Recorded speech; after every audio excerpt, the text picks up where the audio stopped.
I attend UIC originally, so I started going to organizing at Malcolm X Community College.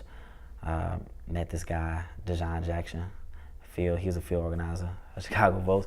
And basically, it was Friday, because I work with Urban Male Initiative. It's this male mentor program I do.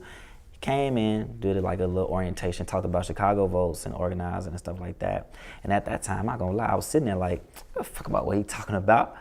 And then when he started pass out these comment cards, these little surveys and stuff. And I think this was when he was talking about minimum wage. And then like I said, I didn't really care. I'm like, I don't care about minimum wage. I don't care about none of this. This stuff's not gonna change. And just hearing him talk more a little bit about it. And I think like weeks later, or a month, he came back to Malcolm X, and then he saw me, and I'm like, what you doing up here? He said, I'm about to go interview, one of the other organizers here. I'm like, okay, cool. So then he was like, so we got an internship. What you think? I said, I don't know, man. So he started asking me questions. I think his partner, Perry, came, and Perry just started asking me questions. And I guess I had an interview, and I didn't know I was having an interview for the internship. So I started talking about discrepancies in the community, our resources, how stuff is not equitable, how I don't like CPS, lack of resources. Start talking about mental health, the trauma center. Start talking about job placement and felons and stuff like that. Just really passionate about those particular topics. And he stopped me. He was like, you just went through an interview just now. You didn't even know it. We was here for someone else. And he was like, you need to do this intern. You need to strengthen your knowledge more about these things. And I'm like, all right, cool. I was like, does it pay? No, it did not pay. Every intern don't pay, but I learned so much. So I did the winternship.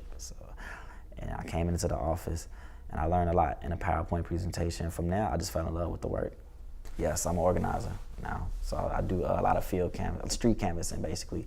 So if we have any petitions, comment card trackers, raising awareness, I'm definitely out on the west side communities, and I do a little south side, but I do a lot of west side. I realize I want to see what the west side's, what's going on with them. I'm always on my end. Let me see what's going on over there.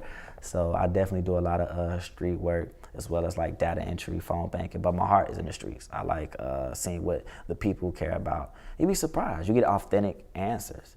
You have people that's really passionate, that's really have a lot of emotion about what's going on. They know what's going on, and it's just so crazy. And I stop everybody, even the people who you would probably think would not give you a lot of conversation, be the main ones. Just, man, this is what we need to do. I'm glad you stopped me, bro. You a positive black man. I'm like, I said, cool, And I have some people who come at me like, man, that shit ain't gonna change, man. Get that shit out of my face. Voted, and I love that though. I think I feed off that, it's a love-hate for it, for the people who, who are in tune and the people who's disconnected. And then I think about, where did that disconnect? When did it happen? Because somehow they did care at first. And I believe that after a while, they were just like, you know what, it ain't for me. So I think that's my goal as I go into the streets, just have meaningful conversations and give a card. And they actually called me and they said, man, I want to volunteer, Moses. I want to organize. They're like, man, you got a powerful name, bro. Man, this is your work. I'm like, cool. So I definitely think just organizing and the real raw conversations with the people help me continue to do this work. And like I said, you'd be surprised. We got NVRD coming up. That's National Voter Registration Day. Over 600 volunteers. It's a great thing. And those people just came from these streets. So I'm a follower of Ella Baker. I believe we are the people that we've been waiting for. One of my missions in organizing was building up the youth. I think that's very important because today the youth is shunned. The youth is not included. The youth feels lonely in a lot of things like voting, a lot of real issues like CPS. I noticed that they don't get to make decisions. Everybody makes decisions for them. People feel like they know what's best for the youth. The youth only know what's good for the youth. And I think that I want to be the bridge. I want to connect that, and just build them up. Like I said, be positive. I tell them hey, you guys are it. You don't have to wait on nobody. You guys control this game, man. Stop feeling discouraged and just bring them together and just open their hearts up to that idea. They can do it. They will do it. It's up to you.